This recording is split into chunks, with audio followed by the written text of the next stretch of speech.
उसका नाम था दिवेश।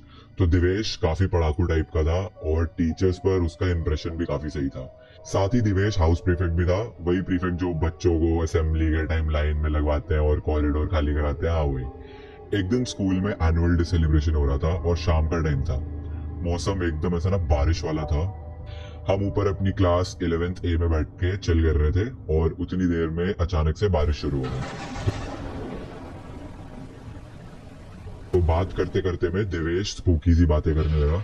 हम एक्चुअली स्कूल के एक्टिविटी रूम का मजाक उड़ा रहे थे, जिसके बारे में पूरे स्कूल में रूमर्स थे कि वो हॉन्टेड है। मैं और देवेश अपनी मस्ती में एक्टिविटी रूम वाले कॉरिडोर में चले गए और भूत वगैरह की आवाजें निकालने लगे। देवेश एक्टिविटी रूम की तरफ पीट करके खड़ा था जब मुझे लगा जैसे उस एक्टिविटी रूम के दरवाजे पर किसी ने अंदर से नॉक किया। मैंने देवेश को ये बताया तो वो मेरा मजाक उड़ाने लग गया। तभी मुझे एकदम से फील हुआ कि मेरे पीछे से कोई फ्लैश की तरह निकला। मैंने और देवेश ने जितनी देर में नजर घुमाई उतनी देर में कोई एक्टिविटी रूम के अंदर घुस रहा था। अब हमें उसकी शक्ल तो नहीं दिखी, पर वो जो भी था बहुत पेल सा था, एकदम शैडोई सा। अब मैं और देवेश एकदम शांत से हो गए। हमने एक लुक शेयर किया और फिर उस दरवाजे की तरफ थोड़ा आगे गए।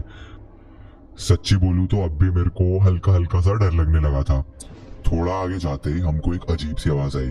तब देवेश भी थोड़ा सा डर गया। दरवाजे पे ताला लगा हुआ था, शायद वो एक्टिविटी रूम सालों से नहीं खुला था। हमने हिम्मत करके नॉक किया, आवाज भी लगाई, पर कुछ हुआ नहीं। अंदर से कोई आवाज नहीं आई। देवेश ने मुझे बोला कि रूम के सामने 8th क्लास है, उसकी खिड़की से देख, शायद दिख जाए अंदर कौन है। तो मैं और देवेश उस क्लास में गए और उसकी खिड़की से एक्टिविटी रूम के अंदर झांकने की कोशिश करने लगे। अब इस पॉइंट पे ना बारिश काफी तेज हो गई थी और अंधेरा सा भी हो गया था, जिसकी वजह से मुझे कुछ क्लियरली नहीं दिख रहा था। लेकिन अचानक से बिजली कड़की और मेरी तो भाई दिल ऐसा ना दिल दहल गया मेरा। रूम में पंखे से एक बच्चा लटका हुआ था। उसकी ऐसे आंखें बाहर आ रखी थी, उसकी बॉडी नीली पड़ी हुई थी और उसका मुंह मेरी तरफ था। मैं लिटरली इतनी जोर से चिल्लाने लगा और देवेश को ऐसा भाई पकड़ लिया मैंने। देवेश को कुछ नहीं दिखा, लेकिन मेरी हालत देख के उसकी भी हालत खराब हो गई।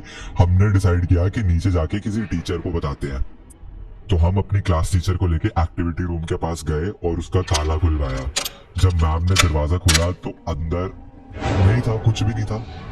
मैम ने हमें इतनी गंदी लुक दी, उनको लगा हम उनके साथ मजाक कर रहे हैं, तो उन्होंने हमें डांट दिया और उसके नीचे चली गई।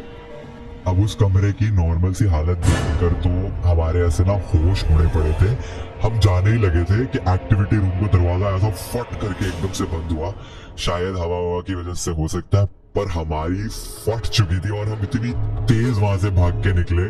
इसके बाद 3-4 दिन तक तो देवेश स्कूल नहीं आया एंड मैं भी इतना डरा पड़ा था, पर मम्मी जबरदस्ती स्कूल भेजती थी। आज भी मैं वो दिन याद करता हूँ ना तो ऐसा कांप जाता हूँ, पर समझ ही नहीं आता कि उस दिन हमारे साथ जो भी हुआ था वो था क्या, कौन बच्चा था वो जो लटका हुआ था, और सबसे बड़ी चीज कि मैंने सच में कुछ देखा भी था या फिर सिर्फ मेरा वहम था। पता नहीं। What do you guys think?